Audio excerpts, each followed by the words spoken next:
Le 15 mars aura lieu le premier tour des municipales. À écouter les médias, ces municipales sont cruciales pour l'équilibre politique du pays. Pour citer quelques enjeux, le Rassemblement national va-t-il continuer sa montée en puissance ? La France insoumise va-t-elle réussir à se dépêtrer de l'affaire Quentin ? Les Verts peuvent-ils réitérer leur exploit obtenu en 2020 ? La couverture médiatique est très forte et ce depuis quelques semaines. Mais quelque chose cloche. En dépit de cette communication un petit peu forcée, un phénomène va à l'encontre totale de cette apparente importance. C'est l'abstention. Le fait de ne pas voter quand on en a le droit. Depuis plus de 20 ans, elle grimpe. Alors on peut espérer qu'elle n'atteindra pas les niveaux de 2020 et fort heureusement. Pour rappel, on était en pleine crise sanitaire, précisément au tout début du confinement. Et alors, 55% des gens n'avaient pas voté au premier tour des municipales. Le 15 mars 2020, 14 millions de personnes n'avaient pas voté. En 2014, c'était 36%. Plus d'une personne sur trois tout de même. Et c'est sur ce chiffre qu'il faudra se baser pour savoir si l'abstention progresse. Ce qui est d'autant plus choquant quand on parle d'abstention liée aux municipales, c'est qu'elles sont proches de nous. Par essence, la mairie, c'est la structure qui rapproche le citoyen du politique, qui lui fait sentir que le pouvoir politique existe, qu'il n'est pas qu'une élite. Alors, pourquoi ? Sincèrement et sans jugement, il faut comprendre pourquoi on ne vote pas là où les actions sont pourtant les plus concrètes. Pourquoi on en est arrivé là ?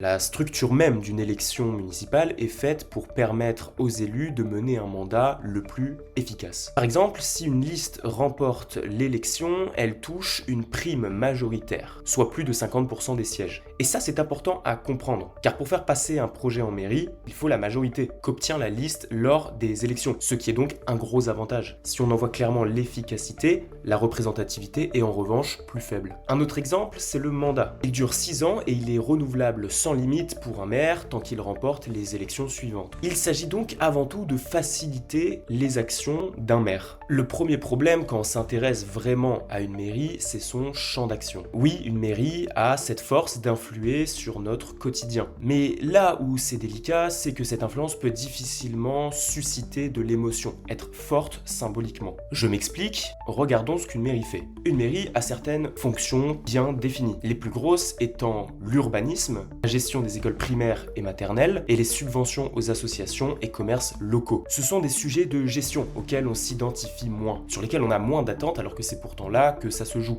Et quand on regarde les priorités selon les électeurs, la plupart des sondages confirment pour 2026 que c'est la sécurité qui arrive en tête, alors qu'une mairie n'a pas un très grand levier d'action dessus. Elle ne gère en réalité que la police municipale, qui sert surtout à un maintien de l'ordre public. Le premier blocage concerne donc les enjeux mêmes d'une municipale, quoi qu'en disent les médias. Mais il faut regarder plus loin, car l'importance accordée à ces enjeux par l'électeur n'a pas toujours été aussi faible. S'il faut chercher les raisons profondes de l'abstention, ce n'est pas tant du côté de la mairie qu'il faut regarder.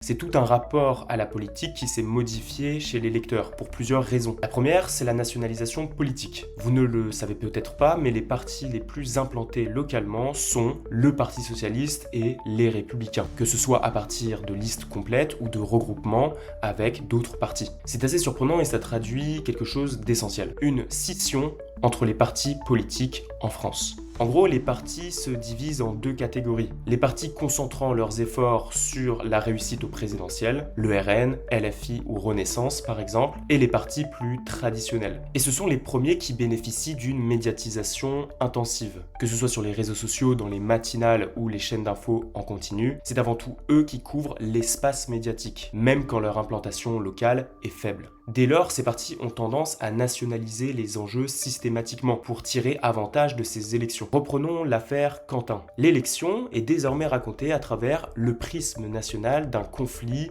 entre deux radicalités, en l'occurrence l'extrême gauche et l'extrême droite. Et dans ce cadre, c'est le Rassemblement national qui apparaît comme le protagoniste central dans ces élections municipales. Pourtant, les thèmes essentiels du parti sont peu liés à ce que peut faire une mairie. La médiatisation favorise ainsi les partis centrés sur les enjeux nationaux. Et ça, c'est un problème. Car du coup, l'électeur finit par adopter ce réflexe. Tout voir du point de vue national. Et forcément, ça fait perdre du sens au local. La seconde raison, c'est la façon dont la population occupe le territoire. Et de ce côté-là, c'est surtout le mode de vie des jeunes qui est incompatible. Pour ceux qui habitent en zone rurale, c'est très difficile de refuser la ville tôt ou tard, en raison des études ou du travail. Ainsi, la moitié d'entre eux décohabitent, c'est-à-dire quittent le logement des parents dès 18 ans, soit l'âge pour voter. Cette partie de la jeunesse s'éloigne physiquement de sa commune, ce qui la détache plus facilement de la politique locale. Plus largement, ce détachement s'applique à toute la jeunesse qui va devoir bouger avant 25 ans,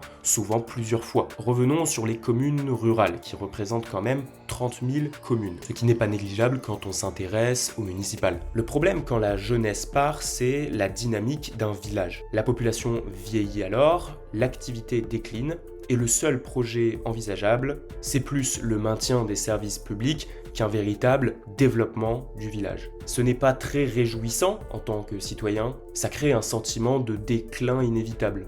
Et ce sentiment, il est partagé par 2/3 des Français, qui estiment qu'aujourd'hui le milieu rural est abandonné. Ce qu'il faut comprendre pour ces communes, c'est que le sens perçu pour aller voter diminue chez les jeunes, mais par ricochet sur tout le monde. Enfin, et c'est le point central, la France est de plus en plus méfiante envers la politique. Là-dessus, il y a 2 choses intéressantes à séparer. 1. Les gens ont une bonne confiance en les services publics et en les acteurs de proximité. Quand on les interroge, ils ne ressentent pas de dysfonctionnement local. Ce qui confirme ce qu'on disait tout à l'heure, le problème n'est pas tant du côté de la mairie. Par contre, les gens se méfient énormément du gouvernement et de tout l'espace politique national. Seulement 15% font confiance aux partis politiques selon le CEVIPOF, le Centre de recherche politique de Sciences Po. Forcément, ce qui se passe quand on se méfie à une échelle nationale, qu'on ne croit pas en un projet global pour l'avenir, c'est une tendance à moins aller voter et à tous les niveaux, y compris au niveau municipal. La perte de confiance du national se répercute directement sur le local. Ainsi, c'est vraiment le sens perçu en tant que citoyen qui s'est dégradé. Avec tout ça, on comprend déjà mieux pourquoi on ne vote plus. Ces phénomènes affaiblissent le sens perçu à aller voter et poussent naturellement à l'abstention. Mais quand on fait face à ces phénomènes, l'abstention n'est pas le seul comportement qui évolue. Ce serait une erreur de penser que ces phénomènes n'impactent pas tout le monde. Aujourd'hui, beaucoup de comportements de vote au municipal sont influencés par cette perte de sens. Et il est temps de parler du dernier grand point de cette vidéo, le vote identitaire. Pour faire au plus concis, un vote identitaire, c'est un choix électoral motivé par la protection ou l'affirmation d'un collectif, d'un nous. Soyons clairs, un vote a toujours possédé une composante identitaire. Dans les démocraties d'après-guerre, notamment européennes, l'identité se structure autour du conflit de classe. Le votant est alors très influencé par sa classe sociale. Mais aujourd'hui, les classes sociales se sont fragmentées. Et l'identification politique repose désormais sur des thématiques. L'immigration, la laïcité, la défense des droits LGBT. Et le conflit est systématiquement polarisé autour de ces thèmes. Ceux qui les suivent et ceux qui ne les suivent pas. Et l'ensemble des comportements électoraux suivent cette polarisation.